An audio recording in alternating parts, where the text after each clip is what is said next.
Valentin, j'ai 28 ans et du coup je suis diplômé de l'IAE, donc j'ai terminé mes études en 2016 et je suis diplômé du Master 2 Management des ressources humaines. Et actuellement, donc là je suis dans la vie active depuis 4 ans et je travaille pour l'entreprise Airbus. Plus spécifiquement, je travaille pour la division Airbus commerciale sur le site de Nantes, qui est une usine de production de 3000 personnes environ.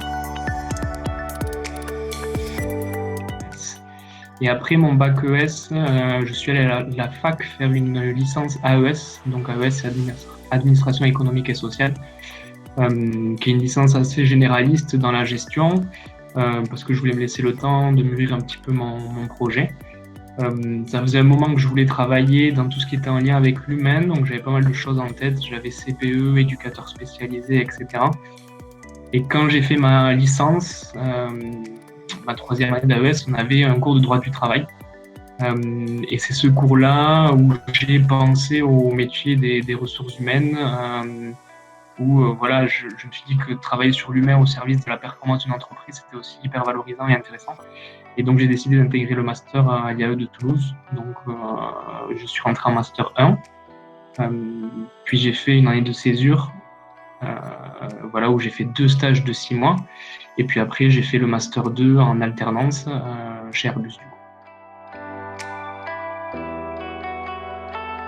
J'étais à la fac de droit du Capitole, donc il y avait pas mal de partenariats qui existaient à cette époque-là. Et puis, c'est un master qui me permettait de me professionnaliser. Moi, c'est ce qui m'intéressait. Ça faisait un moment que j'étais dans un cursus assez généraliste et je voulais me confronter au monde du travail. Et donc, le master, il me permettait à la fois de faire une alternance et à la fois de faire une année de césure. Ce qui m'a permis de sortir avec quasiment 2 ans d'expérience sur le marché du travail. Et pour moi, c'était vraiment un critère prioritaire. Et puis, il y avait aussi la réputation de l'école. C'est une école qui avait une très bonne réputation. Je connaissais des gens qui m'avaient vanté la qualité de l'enseignement et des intervenants. Et du coup, c'est ce qui m'a décidé à choisir l'IAE de Toulouse en priorité. Déjà en alternance chez Airbus. J'ai continué chez Airbus, donc j'ai fait un VIE. Donc, c'est un volontariat international, donc c'est un contrat spécifique pour les jeunes pour partir aller travailler à l'étranger. Donc j'ai continué avec Airbus, donc à cette époque-là c'était Airbus Defence and Space. Je suis allé travailler 1 an en Allemagne, à Munich en tant que VIE, et puis après j'ai fait ma seconde année de VIE en Espagne, à Madrid. Et je travaillais sur des sujets qui sont en lien avec la gestion des compétences, la formation, etc. Donc après mes 2 ans de VIE, j'ai continué ma carrière chez Airbus, donc je suis passé sur la division commerciale, donc la division avion, sur le site de Toulouse, où j'ai eu un poste qu'on appelle executive assistant. Donc c'est un poste qui existe plutôt dans les grandes entreprises, où j'étais l'executive assistant du responsable du département en charge du recrutement, de la formation, des compétences pour tout le groupe Airbus, toutes les divisions, tout pays. Donc je faisais partie voilà, j'étais partie intégrante d'une équipe de management de 7 personnes qui pilotait un département de 400 personnes. Et ça a été vraiment marquant dans ma carrière parce que j'étais au cœur de tout un tas de décisions, de discussions assez stratégiques liées à l'innovation, liées voilà, à tous les plans de recrutement, de formation qu'on devait dérouler pour le groupe, et liées aussi à la gestion d'un département de 400 personnes qui étaient réparties dans 4 pays et dans une dizaine de sites. Donc expérience très marquante. À la fin de cette expérience, je suis parti sur le site de Nantes, où je me suis occupé du recrutement. Donc j'étais recruteur avec des missions annexes qui étaient tout ce qui était en lien avec les relations écoles, un petit peu l'image du site, la visibilité et l'attractivité du site d'Airbus Nantes. Et donc là, depuis quelques mois, je suis ce qu'on appelle HRBP, multinationale, donc je suis RH de proximité pour une population d'environ 300 personnes. Et donc dans ma population, j'ai à la fois des lignes de production et aussi des services support, donc le service des approvisionnements et des moyens généraux qui gèrent tout ce qui est contrat de maintenance, la partie site, bâtiment, ce genre de choses. Et donc mon rôle d'HRBP, c'est de m'assurer et de gérer le climat social pour le département, les problématiques individuelles. On est aussi en charge de dérouler le calendrier RH, c'est-à-dire les exercices de revue de performance, d'augmentation individuelle, etc. Donc je fais ça pour ce périmètre de 300 personnes. Satisfait de mon parcours, mais surtout du dynamisme. J'ai pas mal changé, j'ai pu découvrir pas mal de sites, pas mal de pays, pas mal d'activités RH.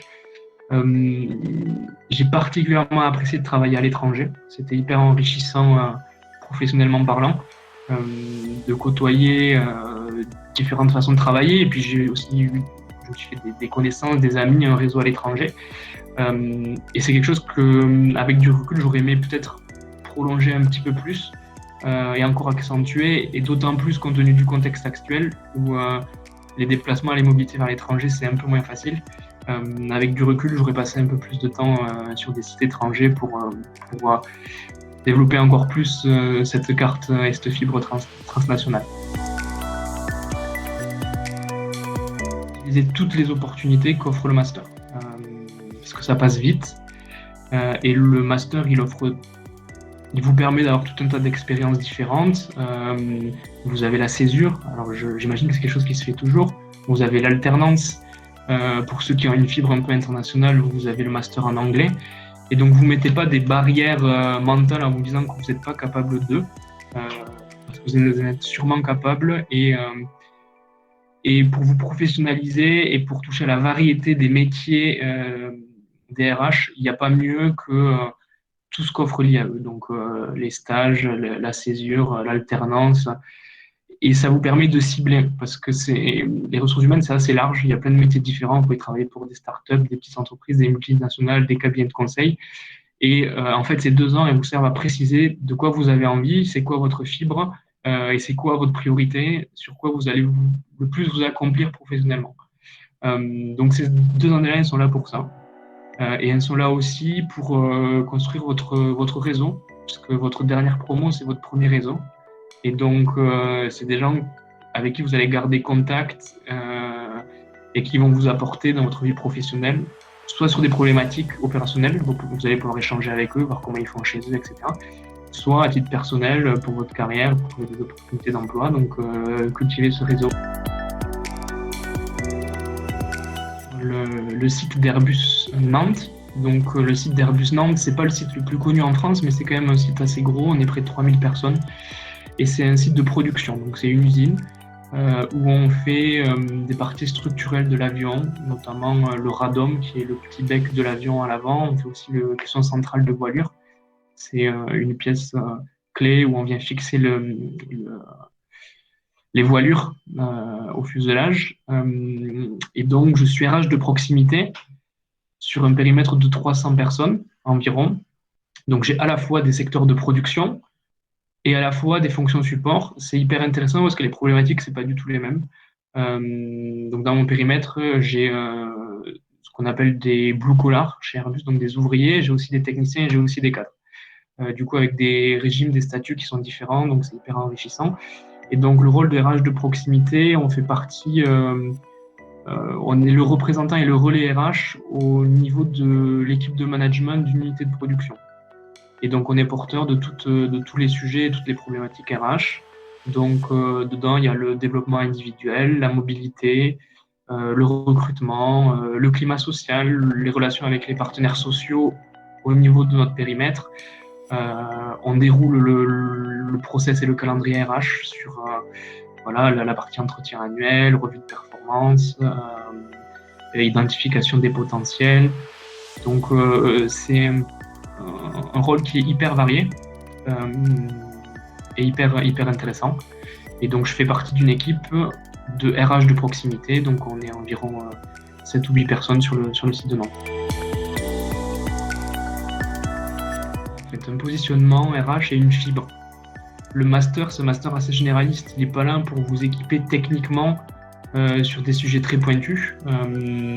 Pour moi, le master, il est plus là pour vous donner des connaissances transverses et cette fibre RH. Et pour moi, la fibre RH, c'est quoi? C'est une fois qu'on travaille dans l'entreprise, on a ce rôle de garde-fou sur voilà, notre respect de la réglementation.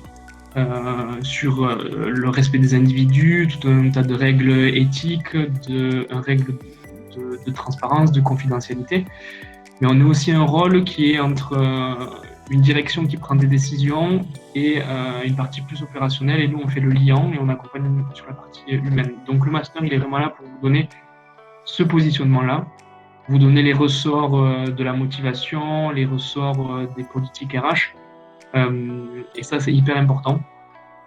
Parce que la partie technique, après, on peut l'appréhender, on peut l'acquérir quand on est à poste, mais vraiment, cet état d'esprit, c'est ce qui est clé pour être, de mon point de vue, un bon RH. Parce que du coup, j'étais déjà dans mon entreprise et ça a été une continuité logique, en fait. J'avais fait mon stage de césure, j'ai fait mon alternance, après j'ai fait mon VIE. Donc, c'était assez intéressant parce que j'avais une courbe d'apprentissage. D'abord, j'avais un statut de stagiaire, puis d'alternant, puis de VIE. À chaque fois, on vous demande un petit peu plus. Et j'étais quand même dans un rôle de VIE où vous êtes encore dans une phase d'apprentissage. Et donc, c'était la continuité parfaite après mon alternance. Et puis après, l'intégration, elle s'est plutôt bien passée parce que je me sentais équipé, armé. J'avais déjà 2 ans d'expérience. Donc, ça m'a permis de prendre rapidement les sujets et de m'intégrer assez rapidement aussi dans les équipes. La pédagogie, en fait, parce qu'il y a tout un tas de décisions qui sont prises au niveau de la direction, qu'il faut que nous, on accompagne sur le terrain, et il faut qu'on soit en capacité d'expliquer le sens. Souvent, il y a beaucoup de frustrations qui naissent parce que les gens ne comprennent pas pourquoi c'est comme ça, pourquoi ça a été décidé comme ça, pourquoi les horaires sont de telle manière, alors que souvent, il y a un rationnel derrière, et il y a un cadre aussi qui est le code du travail, un cadre légal qui fait qu'on ne peut pas faire non plus ce qu'on veut.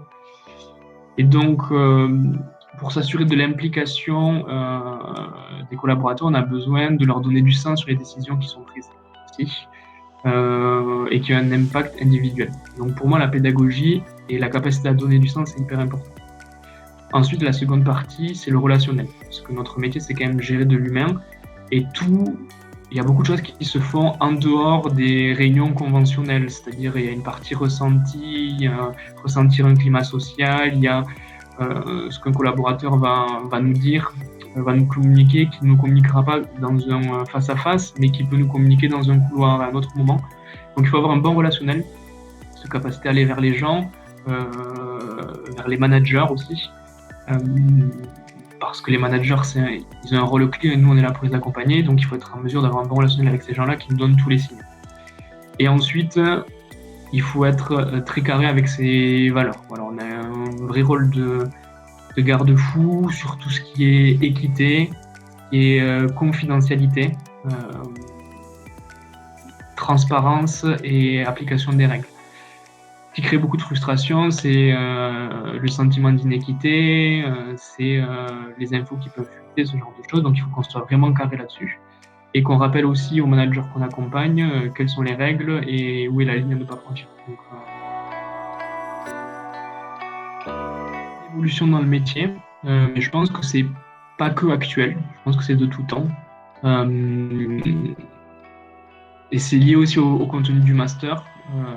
Avant, les RH, c'était le service du personnel. Donc, on était sur un rôle très opérationnel, qui était de la documentation, des attestations, ce genre de choses. Là, on a un rôle qui a complètement évolué. Au moins, on a un rôle où on est moins dans le faire, mais on est dans accompagner à faire, notamment accompagner les managers. En tout cas, c'est la vision nous qu'on a chez Airbus, c'est que les managers, ils ont un rôle central dans la gestion de leurs équipes. Et nous, on est là pour les équiper, parce qu'ils ont eu souvent une formation technique et pas toujours une formation sur la partie management, gestion des équipes, gestion des personnes. Donc ça, c'est un point qui est fondamental. Ensuite, on est quand même un secteur où il y a beaucoup d'innovation. On se rend forcément compte, notamment quand on est dans les études, on a l'impression qu'on va dérouler des référentiels des compétences, des fiches de poste, etc. Mais en fait, il y a plein de manières différentes de le faire. Il y a plein de manières d'innover. Il y a plein de manières d'impliquer les gens dans ces process-là. Et donc, souvent, on ne perçoit pas ça quand on est dans les études. Mais vraiment, c'est un secteur d'innovation. Si on prend le recrutement, par exemple, il y a des entreprises aujourd'hui qui proposent de faire des recrutements basés seulement sur l'intelligence artificielle, par exemple. ou sur la reconnaissance faciale, ce genre de choses. Donc il y a toujours des questions à se poser. Est-ce qu'on a envie d'y aller? Est-ce qu'on n'a pas envie d'y aller? Est-ce que éthiquement c'est acceptable ou c'est pas acceptable? Il y a plein de startups qui se montent aussi pour faire des événements de recrutement digital, pour faire des escape games, pour faire des applications où on va tester le potentiel des candidats via des jeux, etc. Donc il y a énormément d'innovation qui se fait. Et une évolution des structures aussi. Donc il y a cet esprit start-up qui amène quelque chose de nouveau sur la gestion des équipes, la transparence, ce genre de choses, et qui inspire aussi les grandes organisations sur comment on organise les équipes, comment on organise le travail, ce genre de choses. Donc ça, c'est un second point. Et ensuite, il y a un troisième point, c'est le télétravail, c'est très ciblé. Mais pour moi, il y a une transformation de la société en ce moment où on voit davantage des gens qui revendiquent leurs différences, qui s'affirment. Et ça, c'est un impact dans les entreprises. C'est un impact parce que auparavant, il y avait des comportements qui étaient acceptés qui aujourd'hui ne sont plus acceptables. Il y avait des façons de faire qui ont évolué. Il y avait une considération de l'individu qui prend de plus en plus de place en tant qu'individu dans l'entreprise. Donc là aussi, ça change un petit peu nos rapports humains au sein des entreprises, les valeurs qu'on défend, ce genre de choses. Et ça a un impact sur notre métier.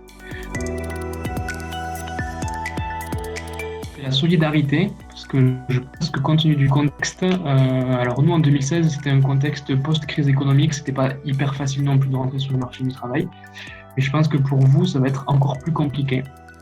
Donc la solidarité entre vous, entre votre promotion est hyper importante, parce que comme je vous le disais, ça va être votre premier réseau.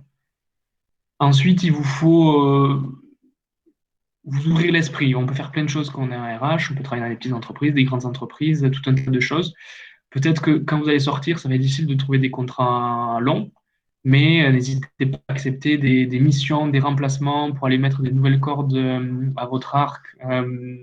Voilà, un projet qui dure 5 mois, 6 mois, ça vous fait voir quelque chose de nouveau. Et ouvrez-vous l'esprit. Ensuite, vous ne mettez pas des barrières mentales, parce que les premières barrières qu'on se met sont mentales. Pour vous donner mon cas personnel, quand j'ai été recruté chez Airbus, j'étais sûr de ne pas être pris parce que j'avais un niveau d'anglais qui était vraiment très limité. Et pourtant, la personne que j'avais en face a décidé de me faire confiance malgré mon niveau d'anglais, disons, pour travailler dans une équipe transnationale.